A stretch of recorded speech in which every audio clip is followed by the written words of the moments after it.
Assalamualaikum warahmatullahi wabarakatuh. Materi kali ini adalah distribusi frekuensi. Distribusi frekuensi. Nah, ini adalah bentuk penyajian data di dalam statistik yang disebut dengan tabel distribusi frekuensi. Ya, di sini ada grade, kemudian ada nilai, kemudian ada F. Ini adalah contoh data nilai ujian statistik mahasiswa. Ya. Nah, dari sini kita bisa lihat bahwa grade adalah kelompok, ya, kelompoknya, kemudian nanti ini rank nilainya, kemudian ini frekuensinya. Ya. Nah, di dalam tabel distribusi frekuensi ini ada beberapa hal yang harus kita ketahui. Yang pertama adalah rank. Rank atau jangkauan adalah nilai X maksimal dikurangi nilai X minimal, atau nilai data maksimalnya berapa dikurangi data minimalnya berapa. Nah, di dalam contoh ini maksimalnya adalah 100, ya, sedangkan minimalnya adalah 1. Jadi nilai mata kuliah ini yang dimuat di dalam tabel ini berada dalam rank 1 sampai 100, atau ranknya adalah 100 dikurangi 1, yaitu nilai X maksimal dikurangi X minimal, sama dengan 99. Ya, jadi rank di dalam tabel ini adalah 99. Nah, berikutnya ada yang disebut dengan kelas. Kelas adalah pengelompokan data berdasarkan kriteria tertentu. Kelas di sini dinamain grade. Ya, grade-nya ada E, D, C, B, A. Jadi ada kelas E, kelas D, kelas C, kelas B, dan A. Dengan kriteria untuk kelas E nilai minimal adalah 1 dan maksimal 20. Kelas D minimal 21, maksimal 40, dan seterusnya, ya, sampai dengan kelas yang A ini. Kemudian di kanan nanti ada F. F adalah banyaknya data, atau kalau di sini berarti banyaknya siswa dengan nilai tertentu. Di sini kita lihat bahwa mahasiswa dengan nilai ujian 1 sampai 20 ada 7 orang, ya, maka F-nya 7. F itu singkatan dari frekuensi, yaitu banyaknya kejadian atau jumlah data yang memenuhi kriteria salah satu kelas. Dalam contoh ini kelas E. Kemudian yang kelas D untuk rank nilai 21 sampai 40 jumlahnya ada 12 siswa, dan seterusnya ke bawah. Data ini adalah data dari nilai ujian yang sudah dikelompokkan berdasarkan kriteria nilai ini yang di tengah. Kemudian di bawah ada sigma, sigma kolom F atau sigma F. Jumlahnya 45. Nah, sigma F ini menunjukkan jumlah siswa yang data nilainya dimasukkan ke dalam tabel ini, atau secara sederhana jumlah siswa yang mengikuti ujian mata kuliah statistik ada 45. Hasil nilainya terbagi dalam 5 kelompok dengan jumlah data pada masing-masing kelompok atau kelas seperti ini. Nah, kita lanjutkan lagi. Di dalam tabel distribusi frekuensi nanti ada yang disebut batas kelas atau kelas limit, ya. Ini adalah tabel yang tadi. Kemudian kita lihat batas kelas atau kelas limit.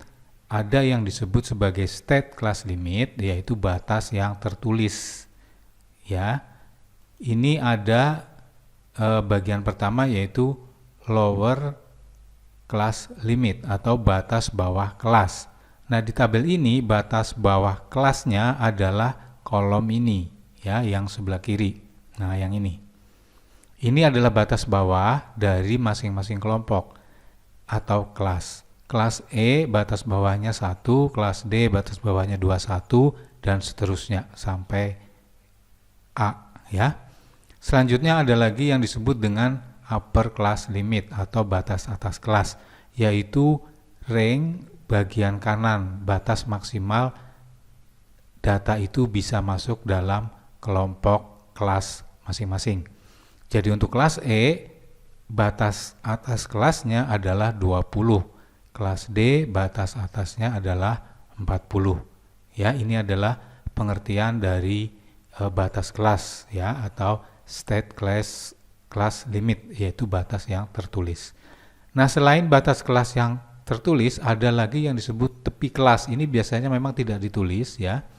Tepi kelas atau dalam bahasa Inggrisnya class boundary. Nah, kembali kita ke tabel distribusi frekuensi nilai ujian statistik ini. Nanti kita akan melihat apa yang dimaksud class boundaries atau tepi kelas.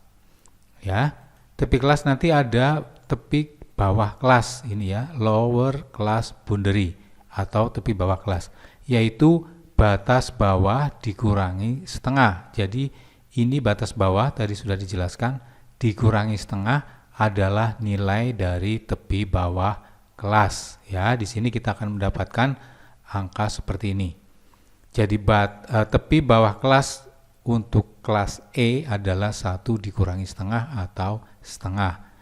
Tepi bawah kelas D adalah 21 dikurangi setengah atau 20 setengah ya. Seterusnya sama ke bawah.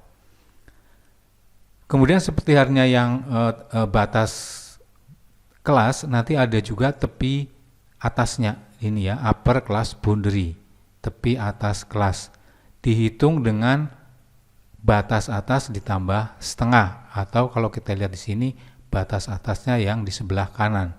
Jadi nanti di kelas E, tepi atas kelasnya adalah 20 ditambah setengah. Kelas D 40 ditambah setengah atau 40,5 ya, dan seterusnya sampai yang bawah. Nah, itu adalah pengertian dari tepi kelas. Tepi kelas ini biasanya tidak ditulis ya, yang ditulis adalah batasnya. Batas kelas yaitu batas bawah, batas atas, sedangkan tepi tidak dituliskan. Hanya perlu dipahami ada yang disebut dengan tepi kelas, yaitu tepi bawah dan tepi atas. Baik, kita lanjut lagi. Kelas interval atau panjang kelas atau lebar kelas ya, di dalam tabel distribusi frekuensi ini ada yang disebut kelas interval, yaitu lebar kelas ya, dari 1 sampai 20. Nah, di sini cara menghitungnya adalah batas atas dikurangi batas bawah ditambah 1. Jadi untuk kelas E, interval kelasnya atau lebar kelasnya atau panjang kelasnya adalah 20 dikurangi 1 ditambah 1, yaitu 20. Kelas D adalah 40 dikurangi 21 ditambah 1, yaitu 20. Kelas C, B, dan A sama cara ngitungnya ya. Nah, kalau kita lihat di sini, ini cara yang pertama, yaitu menghitung dengan melihat data yang tertulis. Cara kedua adalah dengan menghitung berdasarkan tepi atas dan tepi bawah. Maka interval kelas atau kelas interval atau lebar kelas adalah tepi atas dikurangi tepi bawah. Ya, langsung dikurangi, beda dengan di atas ditambah 1, di sini tidak ada. Jadi untuk kelas E, intervalnya adalah 20,5 dikurangi setengah, yaitu 20. Kelas D 40,5 dikurangi 20,5 sama dengan 20. Ya, jadi cara kedua berdasarkan tepi atas dan tepi bawah. Begitu juga dan seterusnya ini ya, C, B, A, yaitu tepi atas dikurangi tepi bawah. Nah, kalau kita perhatikan di sini bahwa interval kelas atau kelas interval pada tiap kelas di sebuah tabel distribusi frekuensi besarnya selalu sama, yaitu dalam contoh ini 20. Ya. Kemudian kita lanjutkan lagi, pengertian berikutnya adalah titik tengah atau midpoint. Titik tengah itu adalah titik antara batas bawah dan batas atas ya. Jadi di sini ada nilai tengahnya. Nah, menghitungnya adalah batas atas ditambah batas bawah dibagi 2 atau rata-rata kedua batas kelasnya. Jadi di sini 20 ditambah 1, 21 dibagi 2, yaitu 10,5. Kemudian yang D 40 ditambah 21 dibagi 2, yaitu 30,5. Begitu juga C, B, A ya, sama masing-masing, tinggal dijumlah kemudian dibagi 2, maka kita akan dapat inilah nilai tengahnya atau titik tengah atau midpoint atau class mark dari sebuah tabel distribusi frekuensi. Selanjutnya kita perhatikan di sini, mungkin ada yang bertanya, kok ini 10,5 padahal antara 1 dan 20 kan tengahnya 10. Nah, jawabannya seperti ini. Kelas E datanya atau range-nya adalah 1 sampai 20. Maka yang masuk kelompok E adalah nilai yang besarnya 1 sampai 20 atau ada 20 data yang bisa masuk ke kelas E. Kalau kita lihat di sini, maka titik tengahnya ada di sini antara 10 dan 11 ya. Jadi 10 ke kiri, 10 ke kanan, maka midpoint atau titik tengahnya ada di antara angka 10 dan angka 11. Oleh karena itu, di antaranya ini yang tepat di tengahnya adalah 10,5 ya, atau berdasarkan perhitungan ini menunjukkan angka itu. Ya, jadi pemahamannya di sini bukan 10 tapi yang benar adalah 10,5. Nah, itulah pengenalan mengenai tabel distribusi frekuensi. Silahkan Anda ulangi lagi materi ini jika masih ada yang belum jelas, dan jika sudah jelas kita bisa lanjut ke materi berikutnya. Terima kasih. Wassalamualaikum warahmatullahi wabarakatuh.